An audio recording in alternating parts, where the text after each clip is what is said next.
Hey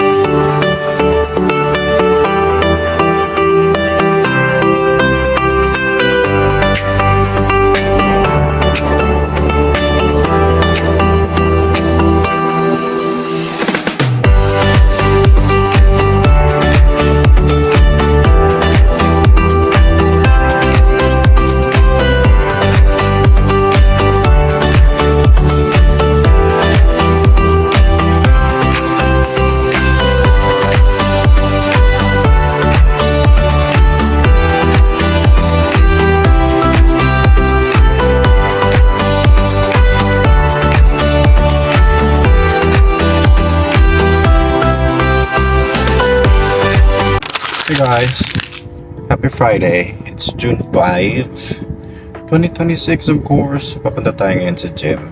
It's a Friday, as mentioned. Happy Friday. So the vlog, or this new vlog, starts today. So ayun, magte-treadmill lang ako sa gym kasi pahinga muna tayo sa pagbuhat kasi 3 consecutive days na ako nagbubuhat. So yung rest day ko is treadmill lang, and then bukas ulit saka naman yung workout. And ayan, dala-dala ko lang yung laptop ko kasi may work tayo. Ayan, may nagre-ring. Pero kaya naman siya i-manage. So, pwede naman mag-multitask habang nasa treadmill. Hey guys! Ayan, katapos ko lang mag-gym. It's now 3:50 AM, Friday. So, pauwi na tayo. Andito pa rin yung laptop ko. Nag-work pa rin. So 10 minutes na lang bago mag-end yung shift. Eksakto. Papakainin ko na rin yung 4 babies pagdating sa bahay. So ayun, last shift later today. Kasi it's almost the weekend. Ang saya lang kasi weekend na naman. Not sure if some coffee shop na naman tayo mapapadpad. But yeah, I'm also looking forward to it. Maybe, not maybe, dapat yung hindi pa napuntahan. Hey guys, happy weekend, happy Saturday, and I just woke up, literally 2:06 PM. Ito na yung mga fur babies. Ayan na siya, oh. Oh!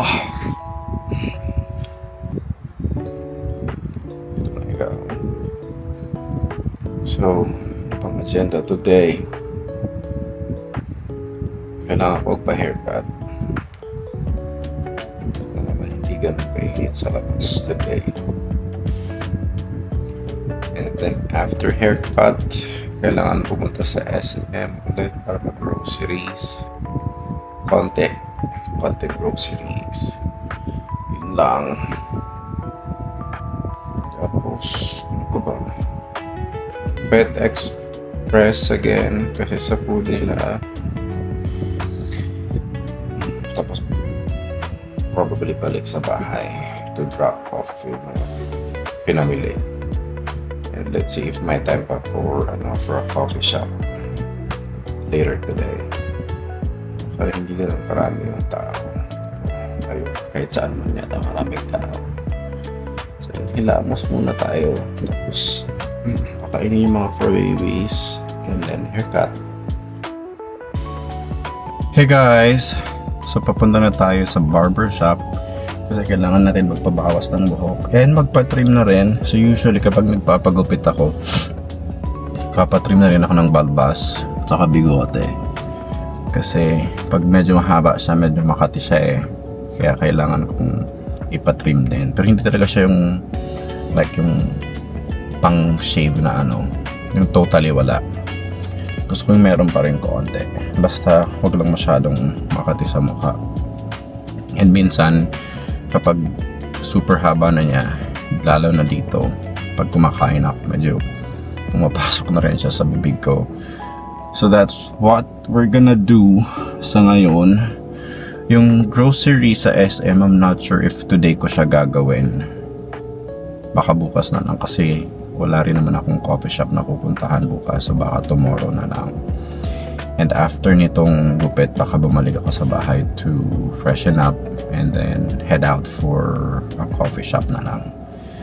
Which I would normally do naman on a weekend, especially on a Saturday. So we'll see. Hey! So ayan, tapos na yung haircut natin. Pauwi na tayo. Painitin lang natin yung car and then we'll head back home, freshen up, and then head out papuntang 13 kasi doon may magandang coffee shop which is a 26 to 30 minute drive from my place. So doon tayo magkita-kita later. Hey! So ayan, tapos na yung haircut natin. Pauwi na tayo. Painitin lang natin yung car and then we'll head back home, freshen up, and then head out papuntang 13 kasi doon may magandang coffee shop which is a 26 to 30 minute drive from my place.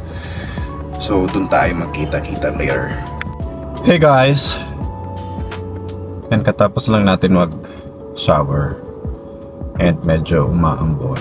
Papunta na tayo sa 13 sa isang coffee shop doon. Nakita ko sa TikTok. Mukha naman siyang maganda. But let's see kung maganda talaga siya in person. So I'll keep you guys posted pag ano na tayo.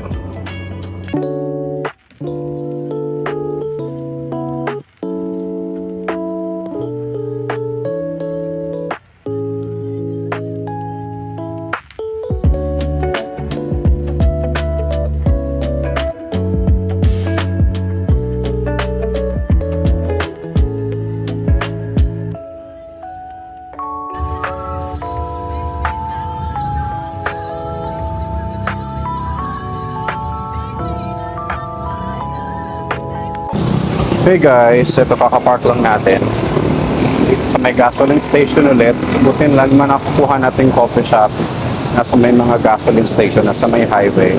So, hindi siya masyadong mahirap mag-drive. So I'll show you guys around pagdating dun sa coffee shop. Wait lang.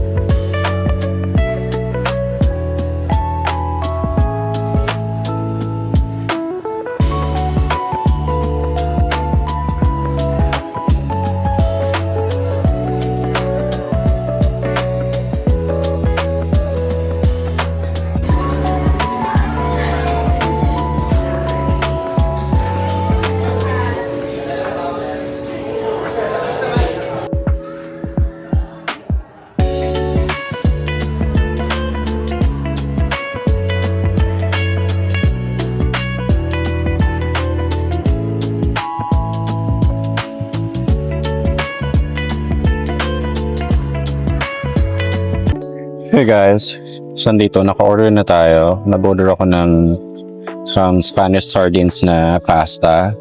Tapos isang Vietnamese coffee na hot. So yung serving time daw is 25 minutes max. Super dami ng tao sa loob. So nag-decide ako na dito lang sa labas kasi parang lahat sila gusto sa AC. So nasa may highway lang siya. Tapos parang may river dito sa side na to. May mga kahoy-kahoy din. Which is, I think, a good thing. So, buti hindi naman siya umuulan kasi pag umulan, wala, kailangan nating pumasok. And, ayun, medyo magulo yung pag-order kasi isa lang yung nasa cashier. Tapos medyo mahaba na yung pila. Unfortunately, mahina din yung data dito. Like, nawawala yung bar ng signal. Tapos, I tried connecting sa wifi nila. Unfortunately, hindi siya makakonect and parang sa kanila okay lang yata kasi tinanong ko yung staff, yung nasa cashier. Sabi niya, try nyo po sir kung mag-connect. Eh, hindi talaga nagko-connect so parang wala naman silang ginawa after. I'm not sure, baka ako lang to. I'm not sure if yung iba nakapag-connect sa wifi nila. Pero ako hindi. Nakailang attempts tayo na i-key in yung password but still hindi tayo nakapag-connect. Sana naman masarap yung pagkain. Medyo loud din yung music kahit dito sa labas pero okay na rin para somehow hindi masyadong naririnig yung ingay ng mga sasakyan. So ayan, I'll just wait for my order. Tapos, let's see kung kumusta yung lasa nung pagkain nila at saka nung drinks nila, kung worth it ba yung ride natin papunta dito. Tapos yung sobrang tulo sa loob. Pero maganda naman siya. Aesthetic yung loob. Dark black white yung ano nila somehow. Kasi mubuan nila black and white. As you can see, ayan, ito black, ito white. So, I'll keep you guys posted kung kumusta naman yung lasang pagkain sa kaning drinks.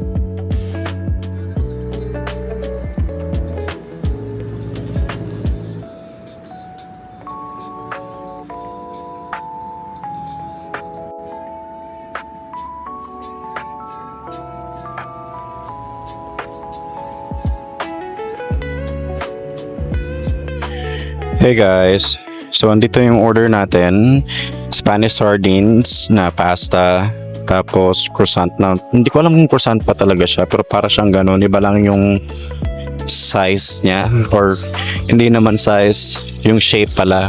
Tapos isang Vietnamese coffee. Tapos yung binayaran natin ay, check natin na, nasa 430 plus yata. So okay din naman siya. Hindi rin naman ganun karami rin yung serving ng pasta. Good for one lang talaga siya, which is perfect. Ayun nga, ang ano lang niya, downside is since mahina nga yung data dito at yung wifi nila medyo when it's acting up, hindi ka makapag-connect. So when you guys try to pay using a QR code or GCash, hindi siya agad makapag-pay kasi nga yung data kailangan mo sa GCash, 'di ba? So parang nakailang attempts ako kanina, twice yata ang inulit ko bago ako successfully nakapagbayad. So from time to time, i-refresh nyo na lang yung data nyo because that's what I did earlier. Wala silang card payment, so cash lang at saka QR code GCash. Tapos, ayun, kung pupunta kayo dito, make sure na may cash, ready kayo sa ano na wala masyadong signal. But if you guys are lucky, just like some of the people inside, I think nakakonect naman sila. I'm not sure, baka ako lang yun, baka ayaw nila akong pakonectin. Charot lang. But ito, try natin yung food maya-maya and then I'll keep you guys posted about sa lasa niya. Yung size nung coffee, tama lang din. I'm not sure kung magkano to, ito lang na coffee.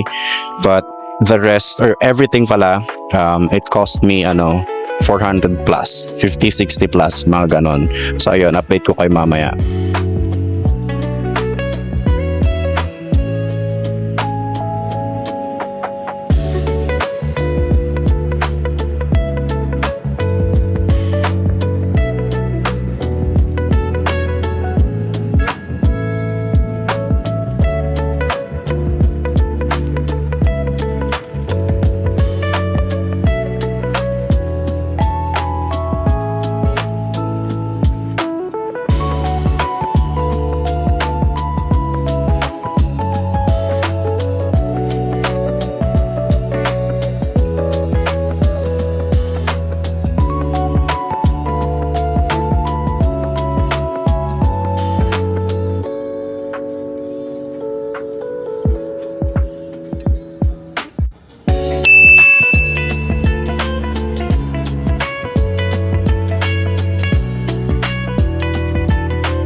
Hey guys, so ayan, nandito pa rin tayo.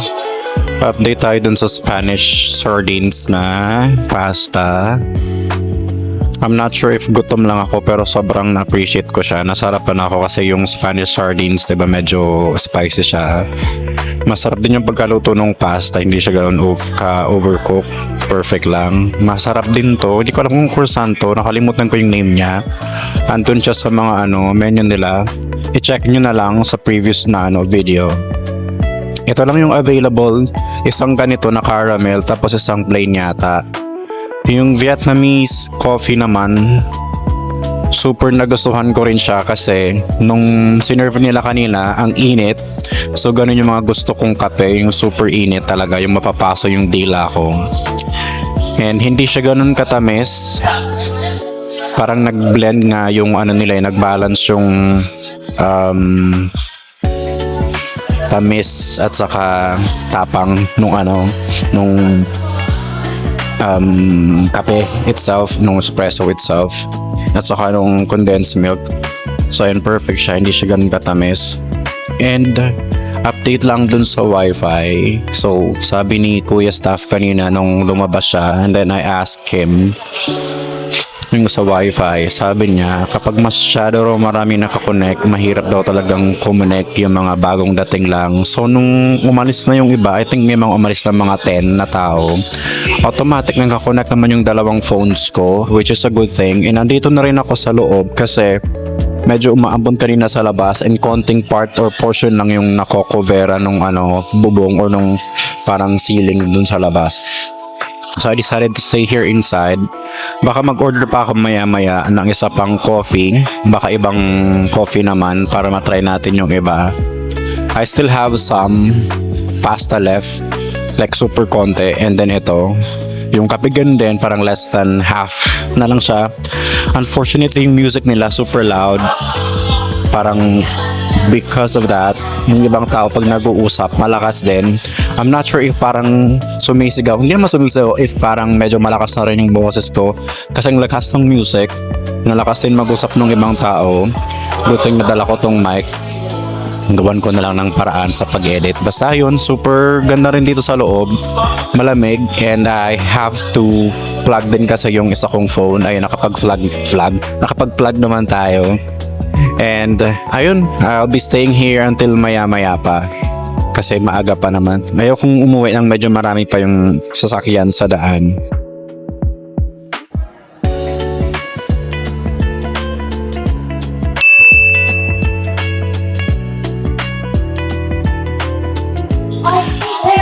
Okay guys, update.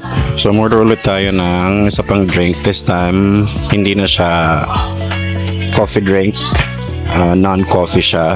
It's a strawberry latte. So may natira pa rin ako ng Vietnamese coffee natin kanina, pero konti na lang. And since nagsistay pa tayo, kailangan nating umorder, diba? Para hindi naman unfair sa coffee shop. And then ito ulit, kasi na-enjoy ko siya, nasarapan ako. Dalawa na lang yung available nito sa mga pastries nila. Yung croissant nila wala na daw sa menu kasi parang naubos na yata, I don't know. So ito na lang yung natira. And ito, ubusin natin hanggang mamaya.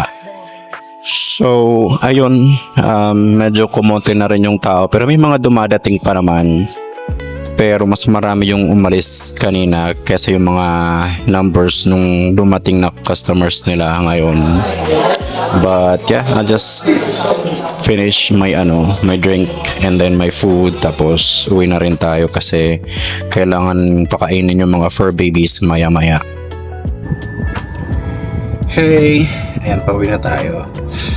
Tapos na yung pag-lounge natin sa Cafe Tea Cafe dito sa 13, sa may highway lang. Sa may Clean Fuel ba to?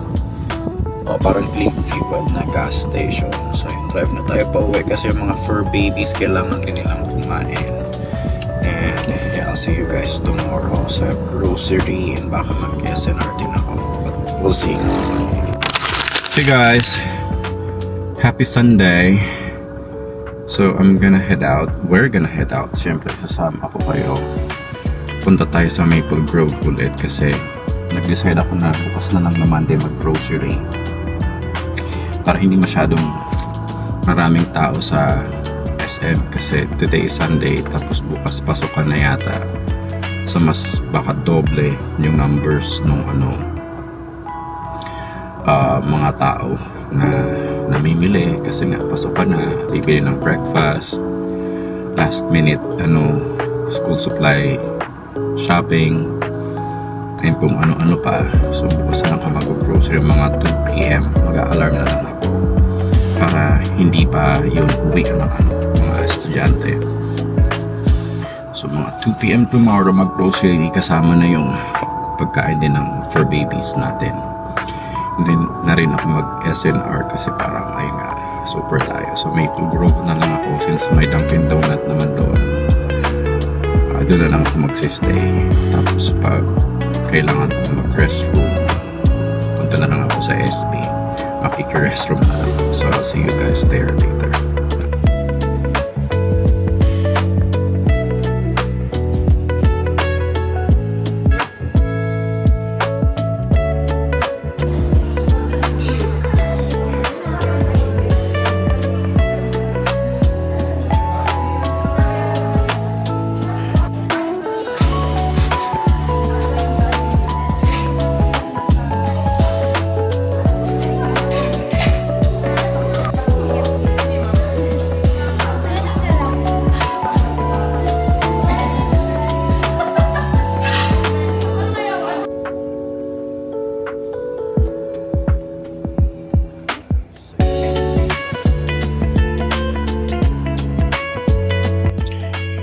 Hey guys! So andito na tayo sa second floor ng Dunkin Donuts dito sa Maple Grove. So yung baba nila is indoor dining. Ito naman para siyang alfresco but on a second floor. So parang ano siya, loft type. Hindi naman siya necessarily alfresco kasi covered naman din yung ano niya. Pero open space nga lang yung mga walls. Ayan. Parang, ano lang ba to? Metal lang ba to? Metal lang yata to. And yeah, you have to order muna dun sa baba. Ang sayang, lamig sana dun sa baba. Ang ganda ang sarap nung AC nila sa loob. Unfortunately, limited lang yung seats and tables sa baba. And puno talaga siya kasi nga konti lang. So dito na lang ako sa taas magsistay hanggang mamaya since wala naman tayong gagawin. Again, dito siya sa Maple Grove. Punta na lang kayo if malapit kayo.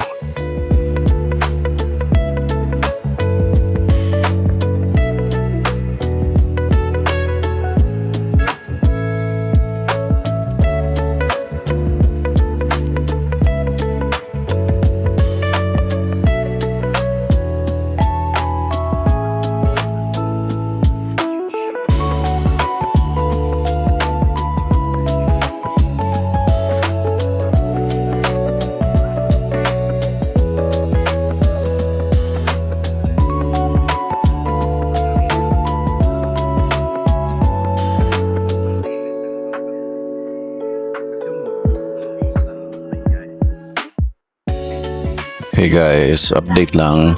Bumaba ako dito sa indoor nila kasi nga sobrang init pa sa taas kahit medyo maangin. Unfortunately, yung sikat ng araw, grabe masakit pa rin siya. So, medyo malinsangan dun sa taas. And ayun, I decided na bumaba na lang dito kasi sobrang sarap nung AC nila dito sa loob ko. Although pa rin tayo para mas comfortable lang. And ayun, may kape pa naman ako. I still have my choco butternut. Hindi ko pa siya kinakain. Baka maya and then baka mag-ikot-ikot tayo dito sa Maple Grove habang may araw pa para mas maganda mag-ikot-ikot ng may makikita pa, diba? So ayun, I'll be staying here. I'll finish my coffee muna and my choco butternut.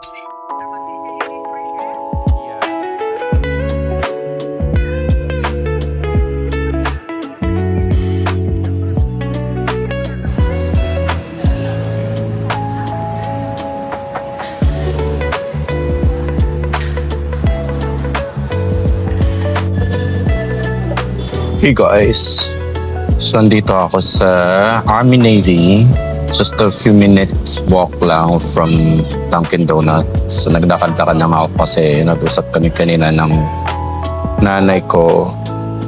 So nag-video call, pinakita ko sa kanya yung parang area na to, yung Maple Grove.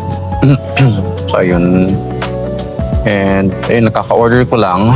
Umorder ako ng fearless chicken. So 2-piece chicken yun na medyo spicy yata, peppery. And then lychee na iced tea na 500 ml. Yan lang yung in-order ko kasi busog pa naman ako. Since kumain tayo ng parang tuna sandwich sa Dunkin' Donut plus nag-coffee. Nakarami na rin akong inom na tubig. And then ito may tubig ulit, libre, which is a good thing. And I'm just waiting for my order. Waiting for my order. In number 11 ba? I hope marinig ko siya kasi nasa al fresco ako. Andun yung ano sa loob. Check na lang. Sabi naman 12 minutes waiting time for the fried chicken. Matagal-tagal pa naman yun. So, see you guys later.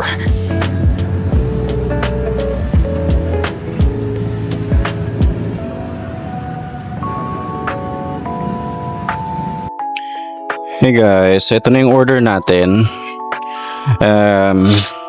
2-piece chicken. Alam ko medyo spicy to, peppery siya. Tapos gusto ko yung gravy na parang ma-pepper din. Tapos konting serving ng rice, perfect siya for someone na nagda-diet ko, no?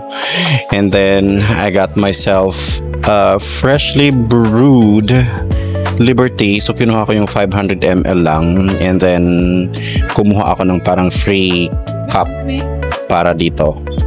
Although hindi ako naglagay ng ice kasi parang wala namang ice doon unless you get like a water tapos yung water nila may ice pwede, pero ito kasi parang wala naman. So imbes na tunggain natin, lagay natin sa cup para pag hindi natin ubos pwede nating i-take home. So yun, kainin ko lang muna to. Alam ko masarap to eh. Ito yung na-miss ko sa Army Navy, yung fried chicken nila kasi isa siya sa mga nasa top 5 na fried chicken ko. Kasi yung mga top 5 natin, yung McDonald's, Jollibee, Andox, yung spicy nung Andox, lahat actually spicy yung gusto ko. Tapos ano pa ba? May na-try pa akong isa eh, nakalimutan ko lang yung pangalan. Tapos ito nga sa Army Navy, super tagal na hindi ako nakakapag Army Navy na fried chicken. Siguro 3 or 4 years nang wala.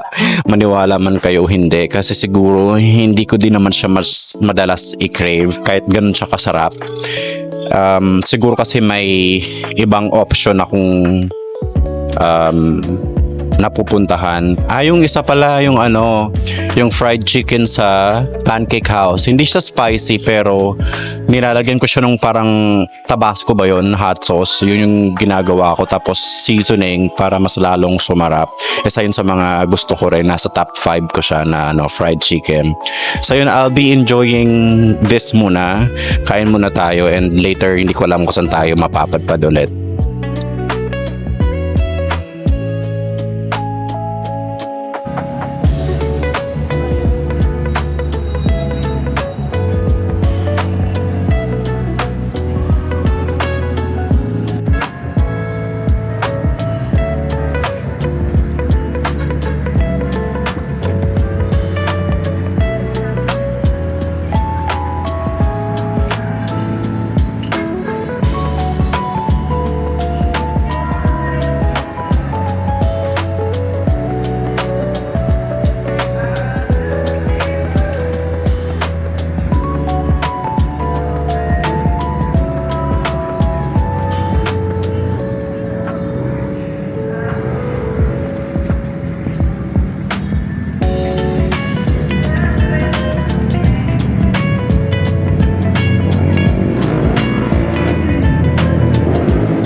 Hey guys! So pumasok din ako dito sa loob ng Army Navy kasi medyo maalinsangan yung hangin sa labas or yung temperature sa labas. Kahit humahangin naman pero mainit pa rin at medyo pinagpapawisan tayo doon. So lumipat ako dito and sobrang lamig naman dito. Pero gusto ko siya. And nag-order ako ng iced mocha nila. Try ko yung kape ng Army Navy. I think it's my first time trying ng kape nila. Tapos mostly fried chicken or burrito yung na-try ko na dito. At this time, itong Army Navy na iced mocha naman. Kinuha ko yung pinakamalaking size na. So bangag-bangag tayo nito ng kape for today's video. And ayun, it's now 9:09 PM Sunday, January tuloy, June 7. So magsistay pa ako dito hanggang 10:30 or 10 bago umuwi. Kasi yung mga fur babies na naman. And magpapagas muna ako before heading back home. Pero i-end ko na yung vlog dito. Kasi parang ang haba na masyado. Ayun, so I hope you guys enjoy this vlog.